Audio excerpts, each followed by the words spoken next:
وَلَقَدْ عَلِمْتُمُ الَّذِينَ اعْتَدَوْا مِنْكُمْ فِي السَّبْتِ، اور تم خوب جانتے ہو ان لوگوں کے بارے میں جنہوں نے ہفتے کے دن کے بارے میں نافرمانی کی تھی۔ وہ سورۃ الاعراف میں اس کا ذکر آئے گا، میرا یوٹیوب کے اوپر ایک کلپ بھی اپلوڈڈ ہے۔ یہود پر عذاب کیوں آیا؟ اللہ تعالیٰ نے ان کے اوپر یہ پابندی لگائی تھی کہ پورا ہفتہ وہ شکار کر سکتے ہیں، لیکن سیٹرڈے کا دن ٹوٹلی ڈیڈیکیٹڈ ہے اللہ کے لیے، اور اس دن تم نے شکار نہیں کرنا۔ لیکن سورۃ الاعراف میں آتا ہے کہ وہ پورا ہفتہ مچھلیاں اس طرح نہیں آتی تھیں جس طرح ہفتے والے دن آتی تھیں، بلکہ وہ ان کی نظروں کے سامنے پھدکتی تھیں۔ تو کتنا دیر بندہ صبر کر سکتا ہے؟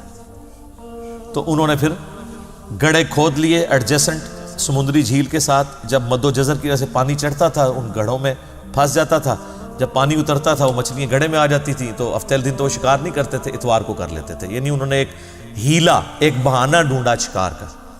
تو اللہ تعالیٰ تمہیں خوب معلوم ہے کہ تم میں سے کون سے لوگ تھے، تمہارے آباء و اجداد میں سے، جنہوں نے ہفتے کے دن کے معاملے میں نافرمانی کی، یعنی کتا حلال کرنے کی کوشش کی، جس کو کہتے ہیں ایک چیز اللہ نے حرام کی تھی اس کو حلال کرنے کے لیے ایک ہیلا اور بہانہ گڑا۔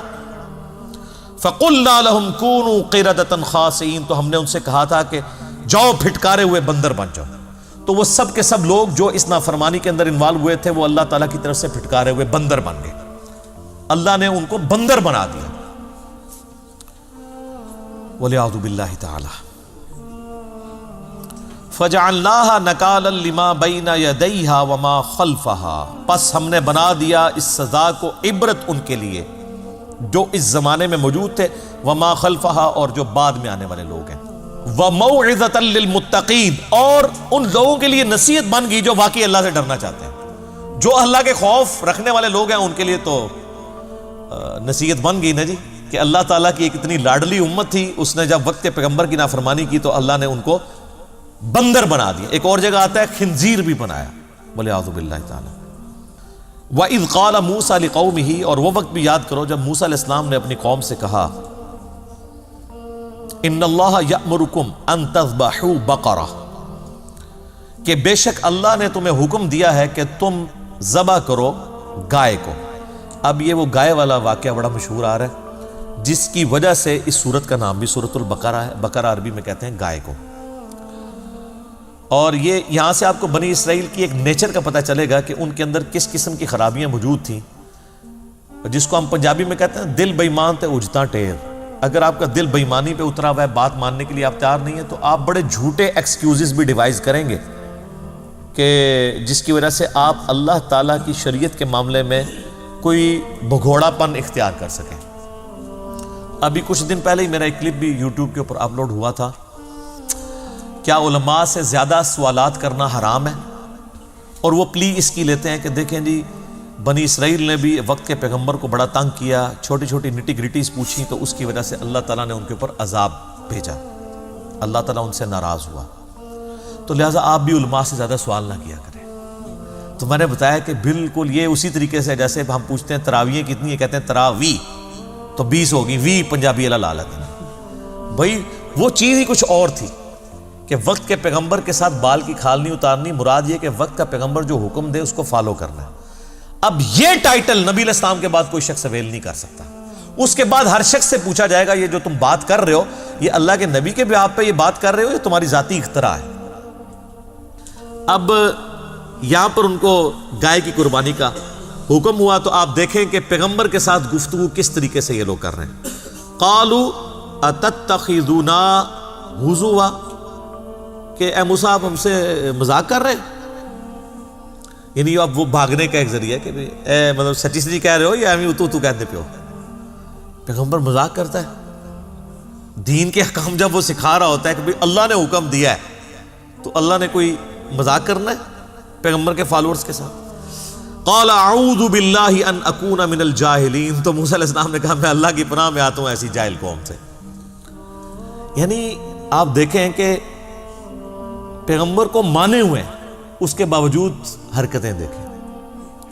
اب کئی لوگوں کے دماغ میں یہ جن لوگوں کو وہ غلط پٹیاں پڑھا دی ہوئی ہیں نا کہ وہ صحابہ کرام تو معصوم ہوتے ہیں اور الصحابۃ کلہم عدول، وہ تو مطلب یہ ہے کہ حدیث روایت کرنے میں وہ عدول ہیں، باقی تو عام انسانوں کی طرح ہی ہوتے ہیں۔ اب یہ سارے صحابہ ہی ہیں نا جو موسیٰ علیہ السلام کے ساتھ کر رہے ہیں، تو اس میں کوئی توہین والی بات نہیں، انسان انسان ہے۔ ہمارے نبی علیہ السلام کے صحابہ کے بارے میں قیامت تک کے لیے سورۃ الجمعہ کی آیات آ گئی ہیں قرآن کے اندر، اس کو آپ ضعیف بھی نہیں کر سکتے کہ نبی تمہیں خطبے میں اکیلا چھوڑ کے چلے گئے جب انہوں نے دنیا کا مال دیکھا۔ تو بخاری مسلم میں حدیث موجود ہے، وہ ایک قافلہ آیا تھا، وہ سب لوگ حضور تقریر کر رہے ہیں تو اٹھ کے چلے گئے سوائے چند لوگوں کے۔ آپ کو کہ سورۃ الجمعہ کی آیات ہی نہیں پڑھنی چاہیے، گستاخی ہو جائے گی، تو اپنی عقل کا علاج کرنا۔ اس سے بڑی چیزیں موجود ہیں کہ انبیاء کی غلطیوں کا ذکر قرآن میں ہے، وہ تو اس سے بڑی گستاخی ہے۔ صحابہ تو شاید کوئی نہیں انبیاء کے مقابلے میں۔ حضرت آدم کی غلطی کا بیان، موسیٰ علیہ السلام کی غلطی کا بیان، نوح علیہ السلام کی غلطی کا بیان، ابراہیم علیہ السلام کا بیان۔ تو اب موسیٰ علیہ السلام نے کہا میں ان جاہلوں سے اللہ کی پناہ میں آتا ہوں۔ تو اب انہوں نے کہا قالوا ادع لنا ربک یبین لنا ما ہی، انہوں نے کہا اپنے رب سے پوچھ کر بتائیں کہ وہ گائے کس قسم کی ہو۔ بھئی اللہ حکم دے رہا ہے کہ ایک گائے قربان کر دو، کوئی سی بھی گائے لو قربان کر دو۔ یہ اب بال کی کھال اتار رہے ہیں اور اپنے لیے پھر مشکل کھڑی کر لی۔ قال انہ یقول، تو انہوں نے فرمایا کہ اللہ تعالیٰ فرماتا ہے انہا بقرۃ لا فارض ولا بکر، کہ کوئی بھی ایک گائے ہو جو نہ زیادہ بوڑھی ہو نہ بالکل چھوٹی عمر کی ہو، درمیانی سی کوئی گائے لو، اس کو قربان کر دو۔ عوان بین ذالک، درمیانی عمر کی، ان دونوں کے درمیان، بوڑھی اور جوان کے درمیان۔ ففعلوا ما تؤمرون، جو حکم ہوا ہے اس کو پورا کرو۔ اس کے بعد تو اب کوئی گنجائش نہیں تھی نا کہ بھئی آپ کہا ہے کہ پورا کرو، اب کیوں اس کی بال کی کھال اتارتے ہو؟ اب وہ اس لیے اتار رہے تھے کہ ان کے دل میں بچڑے کی محبت تھی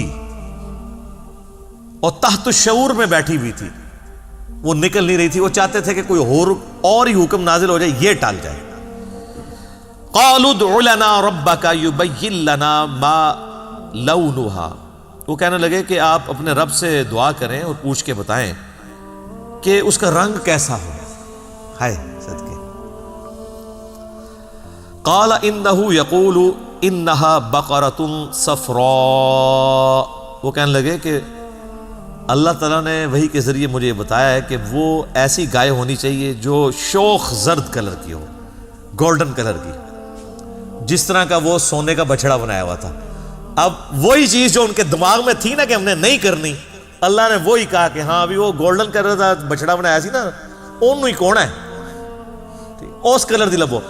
اب شوخ زرد کلر کی گائے آج ڈھونڈنی پڑ جائے آپ کو تو مصیبت پڑ جائے گی، بڑی مشکل سے پھر ملے گی۔